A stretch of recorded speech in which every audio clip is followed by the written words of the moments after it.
Salut à tous, la team OL, Thomas M. Show et Paul Rémy. Comment ça va, Paul Rémy? Bah, ça va au top du top, hein. Je vois ça. T'as passé un bon week-end?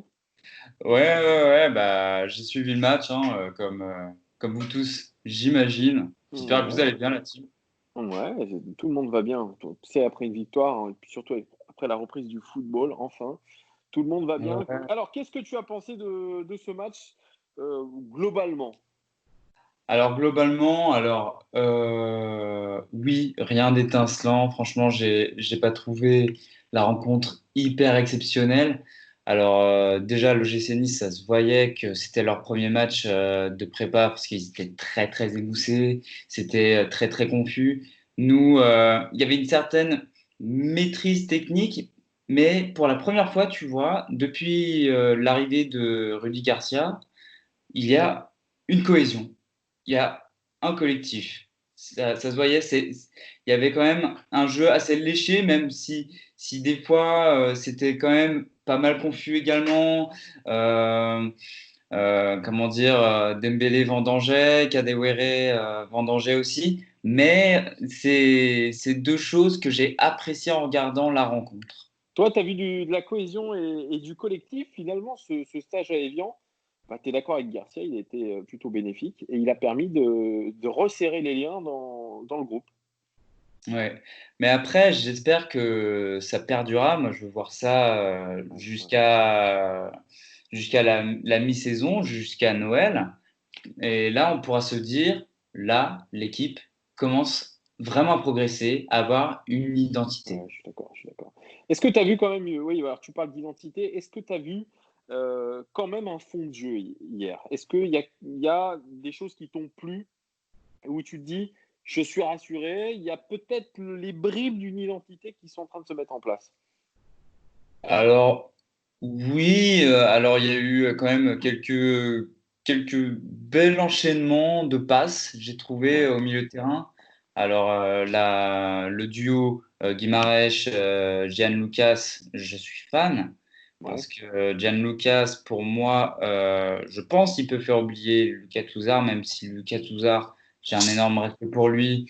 Je l'aime beaucoup, mais Lucas, il peut vraiment peser euh, dans cette balance, dans cet entrejeu et apporter vraiment de la fluidité avec Guimarães, donc un côté Et sympa. est-ce que tu es d'accord avec Joe que j'interviewais juste avant? Il me dit finalement, mon double pivot favori pour cette saison, ça serait Guimarães et Gian Lucas, et il mettrait Maxence Cacré sur le banc. Est-ce que tu es d'accord avec ça?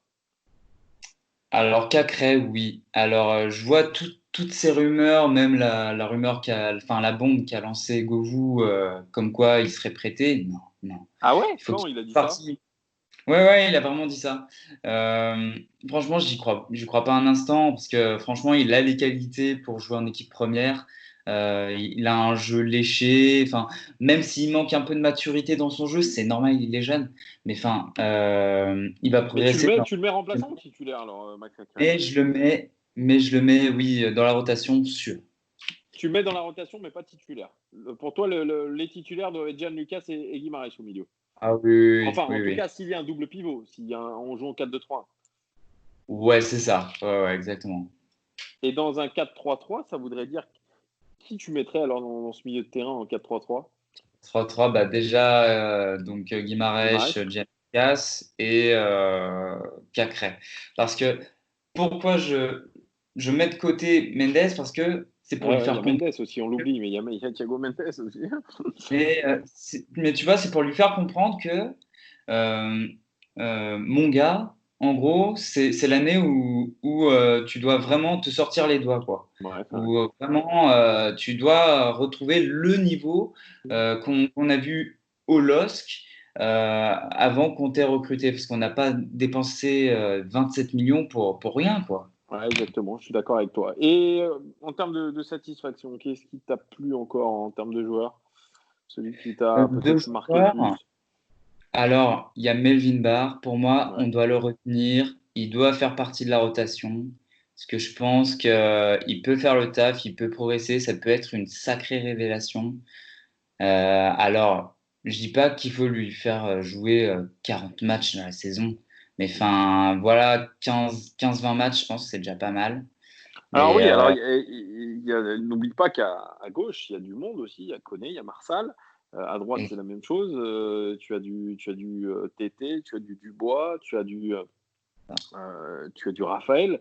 Tu as trois postes pour une place et trois joueurs pour une place.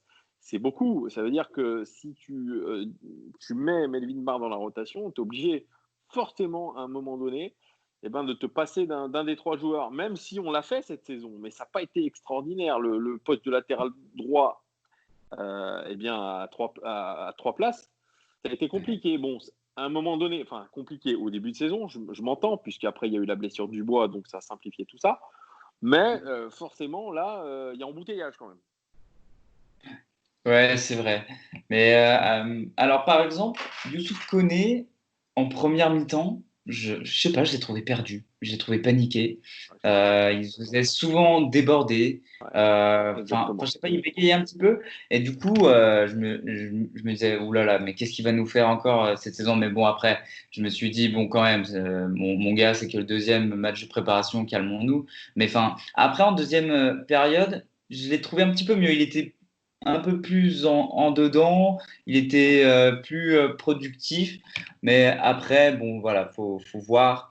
Je le mettrai quand même titulaire cette saison. Ah, tu mets titulaire Koné, toi. Ouais, ouais, Ok, ouais. Alors, ok, normalement, ok, ok, pour lui donner une deuxième chance, tu vois, ok, mais ok, enfin, ok. Ok. Et en termes d'autres satisfactions, tu vois autre chose à part Barre? Est-ce qu'il y en a un qui t'a. alors, bon, même s'il a pas mal vendangé, Dembélé, je l'ai trouvé assez en jambes quand même. Ouais. Donc, ça, déjà, c'est un signe assez rassurant. Ouais. Bon, après, toutes ces rumeurs de transfert, alors je sais pas si ça va se faire en fin de compte. Il faut se dire que ça va se faire quand même parce qu'on ne sait jamais. Mais je pense que euh, le plus intelligent pour lui stratégiquement, c'est de faire encore une saison, voire une mi-saison pleine avec Lyon pour, comment dire, augmenter sa valeur marchande. Et puis ensuite, euh, bah, pourquoi pas partir pour un club encore plus huppé que Lyon. Ouais, je suis un petit peu d'accord avec toi, mais on sait que jusqu'au 13 octobre, ça sera forcément compliqué. On va jouer un petit peu avec le couteau sous la gorge, hein, si je puis dire, puisqu'on n'aura pas notre effectif global avant le 13 octobre, et c'est très très loin le 13 octobre. Et concernant les joueurs qui t'ont déçu un petit peu, est-ce qu'il y en a et hier soir qui t'ont déçu? Bon, déçu, alors il y a Raphaël, c'est vrai que parfois je l'ai trouvé perdu. Comme Mais Koné. ouais, c'est ça, perdu. Et puis, tantôt, tu vois, il te faisait quand même des sorties de balles assez propres. Et je sais pas trop quoi en penser au final. Raphaël, je sais pas, Ouais, je suis un moi, ce peu que je entre deux retiens de chaises. Raphaël, c'est son tacle ciseau, tu sais, le fameux Ah tacle oui? ciseau où non, mais il aurait pu faire très très mal. À un moment donné, il faut que lui aussi il se remette en question. Ouais, C'est pas le exact. premier tacle avec le premier carton rouge qu'il pourrait prendre. Donc voilà, moi, il commence à me gonfler. Ce mec-là, je compte pas sur lui. Ça fait 5 ans qu'il est en Ouais. touriste ici. Donc maintenant, à un moment donné, je crois qu'il faut lui dire soit tu t'en vas, soit tu te mets en retrait. Mais en tout cas, là, c'est pas. Il a beau être affûté, un peu plus affûté que les années précédentes, je le trouve assez maigre d'ailleurs. Mais Mm. voilà, pour moi, Raphaël, c'est pas bon, encore une fois. Ryan Cherky, bon, on en a beaucoup discuté. Il fait un match très, très, très, très moyen hier. Ouais. Alors, Voilà. par contre, je l'ai trouvé, alors franchement, pas impliqué. Franchement, j'ai trouvé qu'il faisait pas suffisamment les efforts. Je trouve il attendait trop qu'on lui donne la balle. Enfin, c'est comme dans tous les top clubs. Euh, Ouais, Peu importe le poste, tu dois faire les efforts. ouais, Et ouais. puis ensuite, après, ça vient en fonction de la récupération, enfin, de la zone de la récupération de balles. Et pour après Est-ce exploser. qu'il a, est-ce qu'il a le coffre nécessaire pour faire ce pressing? Et on oublie qu'il a bientôt 17 ans. Est-ce Mais que la préparation, elle ne doit pas un peu scier les jambes? Il y a un peu de tout, je pense, là-dedans. ouais, ouais. Mais c'est vrai qu'on attend beaucoup de Ryan Cherky, mais il ne faut pas oublier, il a 17 balais. Et de temps en temps, je pense qu'on oublie, on l'oublie et on pense qu'il a déjà 2 ou 3 saisons dans les pattes. Et ben, pas du tout. Mais ça va être compliqué. Je ne pense pas qu'il soit titulaire. La saison prochaine, ça sera Ouais, ça va être un peu chaud. je pense qu'il fera plutôt partie de la rotation, mais c'est un peu Ouais. comme Mbappé, tu vois, il a impressionné avec Monaco, ensuite il a signé à Paris, mais on oublie un peu son âge aussi. Donc, c'est vrai que... Ouais, voilà, donc un match de l'OL qui, effectivement, qui est encourageant, je pense. Moi, il faut retenir un petit peu Encourageant. ce côté encourageant. Mm, Donc mm. voilà, on verra ce qui va se passer. Est-ce que tu as un petit mot de la fin, Paul Rémy? Alors, un petit mot de la fin. Eh ben, Ouais, déjà, je souhaite que comment dire, Lyon continue sur cette lancée, à continuer à être régulier comme ils l'ont fait, et à avoir un collectif léché contre Nice. Et puis, voilà. Mettre la seconde et montrer encore plus de choses intéressantes qu'on a vues samedi. eh bien, c'est très bien ça. Merci beaucoup, Paul Rémy. Alors, les Bah, je gars, t'en prie. Merci à toi. seconde, n'hésitez pas à commenter, à me dire si vous êtes d'accord avec ce monsieur-là, Paul Rémy, qui commente énormément sur la chaîne. Donc dites-nous si vous êtes d'accord avec lui. Et puis merci en tout cas de tous vos abonnements. Merci de vos likes. Ça fait toujours plaisir. Mettez un like si vous avez aimé cette vidéo et surtout partagez-la. On vous dit à très bientôt puisque l'actualité de l'Olympique Lyonnais ne s'arrête jamais. C'est un truc de fou. Il y a le mercato et puis évidemment il y aura ce tournoi au Groupama Stadium le 16 et 18 juillet prochain. Merci beaucoup Paul Rémy et à très bientôt les gars. Ciao. Salut la team.